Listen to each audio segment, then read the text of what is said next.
Hello, everyone. I'm Cheldin Rumor, and this is it. Welcome back to This Is It TV. It is always a pleasure when I get to have a wonderful conversation with our next guest. I'd love for him to introduce himself, his first and last name, and what he is up to. Cheldin, I'm Bezich, men's health advocate, contributing writer to phillyvoice.com, and of course, author of Crack the Code, 10 proven secrets that motivate healthy behavior and inspire fulfillment in men over 50. How are you, Cheldin, today? I am good. I am very good. And I'm excited about this topic because I think that, there's one thing to want to do something. And then there's another thing to have a direct focus on it with initiatives and goals, etc. And I want to really dive in or expand our conversation based on today's topic. Fill everybody in on what we're talking about today. So as we record this podcast, we're coming to the end of a campaign season. It's been a long campaign season, right? And who knows what'll turn out. But what it has done, of course, is heightened our awareness of a lot of policy issues and particularly health. And so I think that the public is really poised to perhaps embark on another campaign, a campaign to change the culture of men's health. Yeah. Right? And really take some steps, as you say, to advance the understanding and the pursuit of men's health. Yeah. And so let me break it down and tell you, here's what I mean. Number one, we know that when we compare men and women kick our butts, right? The outcomes are obvious. Men don't live as long. We have more chronic disease, cancer rates and incidence of cancer are higher in men. Whatever metric you want to pick in terms of outcomes, women do better than men. When we talk about culture, right?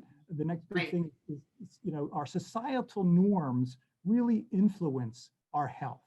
What do I mean by that is that women have a culture where it's a good thing to go see the doctor. They want to take care of themselves. Now, some of that little biology in the way women's bodies work, you go to the doctor more. But we know when it comes to culture of men's health, seeking medical care is a sign of weakness. And this masculine definition sort of doesn't do it when it comes to men's health and taking care of ourselves. And we also know that in 1991, the federal government created something called the Office of Women's Health. Yeah. Right. And since 1991, there are now a total of 5 different offices of women's health spread throughout the federal government. The main one being in Health and Human Services. And what have we seen by that? We've seen an increased awareness, greater level of screenings, and the hard data shows that, I think it goes back to 1989, between 89 and 2015, there's been a reduction of almost 40%, like 39% of breast cancer in women, right? And so there's this heightened level of awareness. There's direct outcomes with better health outcomes. Yeah. And so we see the benefits of that office, right? Now, there are some things that men do. There is an organization, a great group of people down in Washington called the Men's Health Network. And they advocate for men and try to bring awareness to men's health.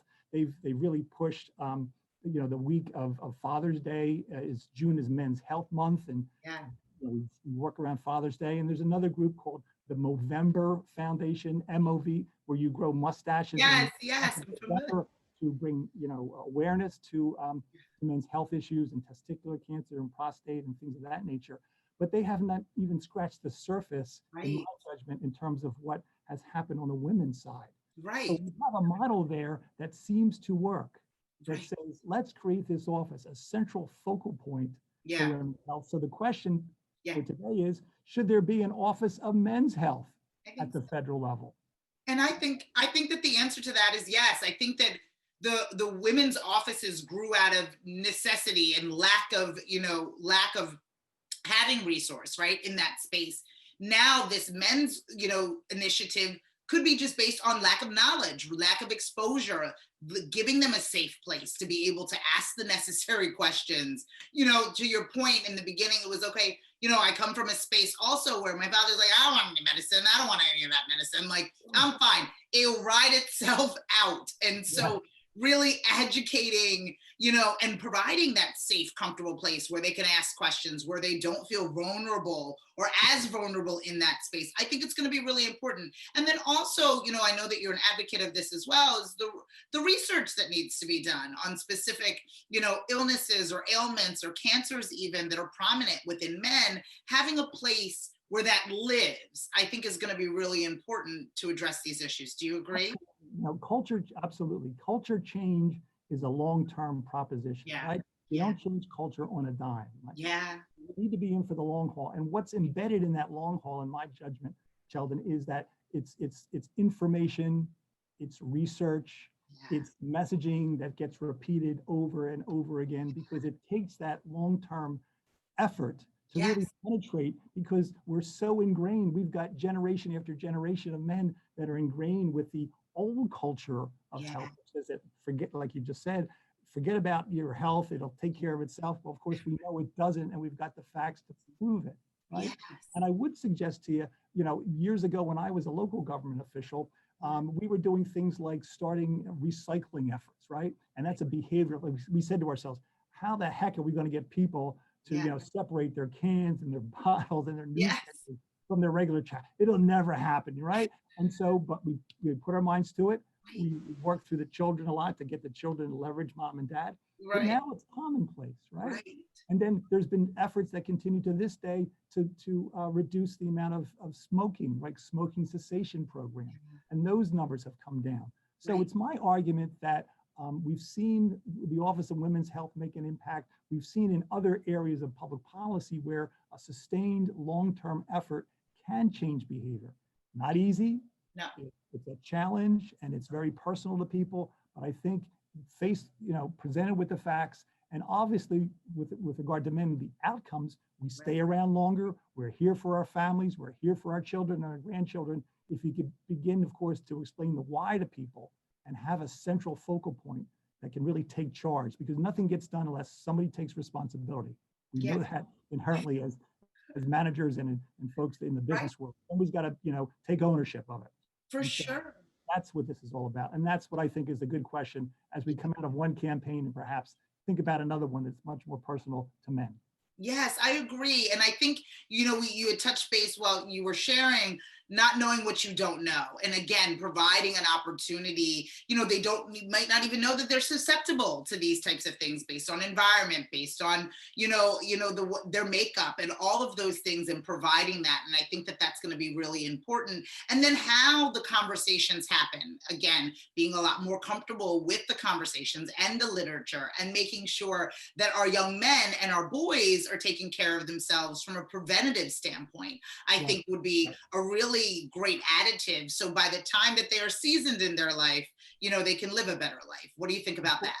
Of course. And, timing is everything in this world. And, given the context of COVID and how much that has cast awareness, particularly on men again, I think that this is the time to strike.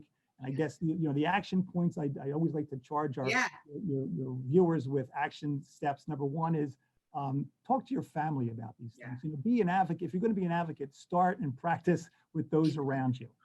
Doesn't mean you have to be offensive. Doesn't mean you have to be overbearing. But just share what's behind it all. What's the outcome that we get, again, to stay around longer, to lead more healthy, productive lives. Number two is, if you are inclined, talk to your congressman, your congressperson. Right? Share your thoughts with him or her, because that's where this whole thing starts. And the other thought, number three, is, it's not, while I'm advocating for a federal office of men's health because of the women's model, it doesn't mean at the local level, we can't get our local health departments and other local health advocates to be, do programs for men and to, crank it up a little bit more for the guys out there. I absolutely love this. And I think that this is something that at least I'm behind with the wonderful men that I have in my life. I want to make sure that they're as healthy as possible and they stay around for as long as possible. I want to make sure that people can get in touch with you, my friend. I want to make sure that people can follow, fan, and like you and get their hands on your book. Where would they find more information? Well, thank you, Cheldin. So if you want to learn more about what's going on in my world of men's health, if you want to get the book, or you'd like to get me out to speak to your group, go to 50plusmen.com and you'll learn all about it, and you can get in touch with me.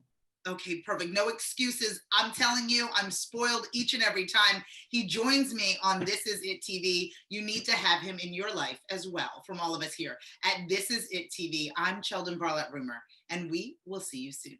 Take care.